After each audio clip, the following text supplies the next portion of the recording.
మేము Telangana one day tour ప్రోగ్రాంలో భాగంగా మా ప్లాన్లో తర్వాత మేము దర్శించింది ధర్మపురి క్షేత్రం అన్నమాట. ఈ ధర్మపురి క్షేత్రం అనేది కరీంనగర్ జిల్లా జగిత్యాలలో ఉందన్నమాట.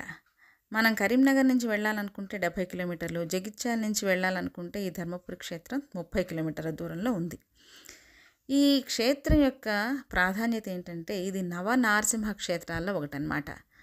ఇక్కడ నరసింహస్వామి రాక్షస వధ అనంతరం శ్రీ లక్ష్మీ నరసింహస్వామిగా స్వయంభూగా సాలగ్రామ రూపంలో ఇక్కడ కొలువై ఉన్నారని మనకు చెప్తారనమాట. అత్యద్భుతమైన ప్రశాంతంగా ఉండే లక్ష్మీ నరసింహస్వామి యోగ నరసింహస్వామిగా ఇక్కడ మనకి దర్శనమిస్తారనమాట. ఇక్కడ క్షేత్రపాలకుడుగా మనకి ఆంజనేయ స్వామి కనపడతారనమాట.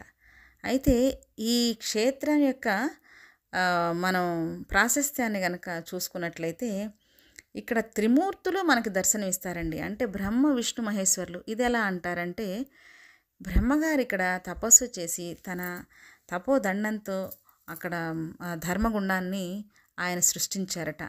ఆ ధర్మగుండంలో స్నానం చేస్తే సమస్త పాపాలు కూడా పోతాయని కూడా మనకు చెప్తారు పురాణ ప్రాశస్త్య. అదే కాకుండా ఇక్కడ ఇది గోదావరి దక్షిణముఖంగా వెళ్తున్న గోదావరి నది ఒడ్డున ఉన్నదన్నమాట ఈ ధర్మపురి క్షేత్రం. తర్వాత ఇక్కడ యమధర్మరాజు కూడా ఈ గోదావరి నదిలో స్నానం ఆచరించారని, ఇక్కడ పితృకర్మలకు కూడా చాలా ప్రాధాన్యత ఉంటుందండి. ధర్మపురికి వెళ్తే యమపురికి వెళ్ళాల్సిన అవసరం లేదని కూడా మనకు చెప్తూ ఉంటారన్నమాట. అయితే ఈ ధర్మపురి క్షేత్రంలో ఆంజనేయ స్వామి క్షేత్రపాలకుడైతే ఇక్కడ ఉపాలయంగా ఉన్న యమధర్మరాజుని మొదటిగా మనం దర్శనం చేసుకోవాలని చెప్తారు.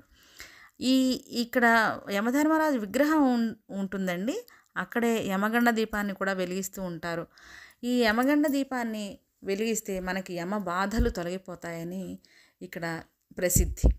అయితే మొదటగా మనం యమధర్మరాజుని దర్శించుకున్నాక తర్వాత హనుమంతుడిని దర్శించుకున్నాక తర్వాత గుడి లోపలికి వెళ్తే కనుక మనకి ఒక పక్కగా బ్రహ్మదేవుడు కూడా ఉంటారండి.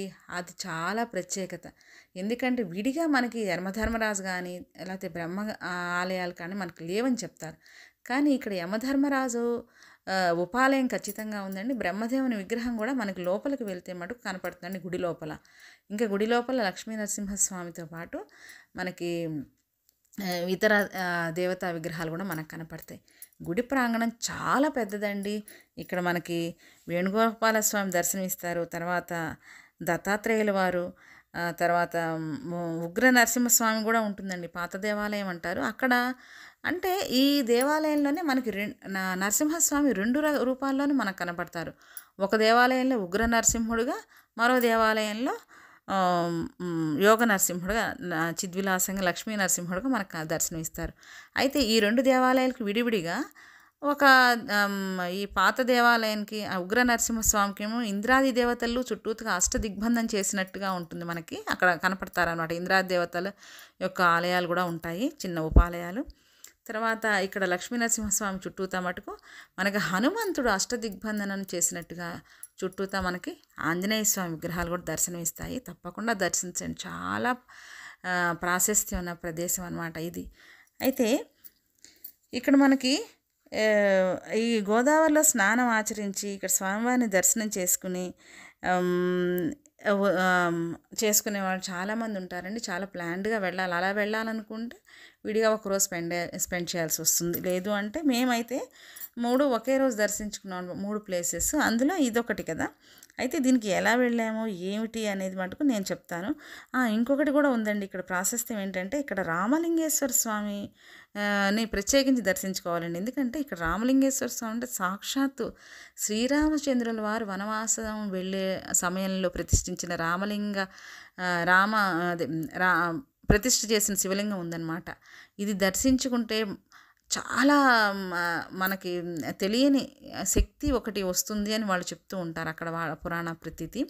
కాబట్టి అది కూడా అంటే మనకి శివకేశవులు ఇద్దరు కూడా అక్కడ ఉన్నారు. శివకేశవులతో పాటు యమధర్మరాజు, బ్రహ్మగారు. ఇంకేంటండి మన ముక్కోటి దేవతలు ఇక్కడ ఉన్నారా అనిపిస్తోంది నాకైతే. వీళ్ళని దర్శించుకుంటే ఇంకేం అవసరం లేదు కదా మనకి. అందుకని ఇంత ప్రాశస్త్యం ఉన్న దేవాలయాన్ని మనం తప్పక దర్శించాలన్నమాట. అయితే ఈ ధర్మపురి తిరిగి వస్తే యమపురికి తావులేదని కూడా చెప్తారు. కాబట్టి మరి ఇంత ముఖ్యమైన మన తెలంగాణలోని కొలువైన మన ధర్మపురిని తప్పకుండా దర్శించుకోవాలండి. ఇది మేము మా టూర్ ప్లాన్లో భాగంగా మేము చివరిగా వెళ్ళామండి. మొదట మేము వేములవాడను దర్శించుకున్నాం. ఆ తర్వాత అక్కడి నుంచి వేములవాడ నుంచి డైరెక్ట్గా వెళ్తే అక్కడ మధ్యాహ్నం క్లోజ్ చేస్తారండి ధర్మపురి. ఈ టైమింగ్స్ మీరు ఖచ్చితంగా తెలుసుకొని వెళ్ళాలి. ఆ టైంలో మేము కొండగట్టు వెళ్ళటం జరిగిందనమాట. కొండగట్టు హనుమంతుడిని దర్శించుకున్న తర్వాత మళ్ళీ మేము ధర్మపురికి వెళ్ళి చక్కగా అక్కడ అన్ని చాలా మా పెద్ద దేవాలయం చక్కగా హాయిగా స్పెండ్ చేయొచ్చు. ఇదనమాట ఈ ధర్మపురి.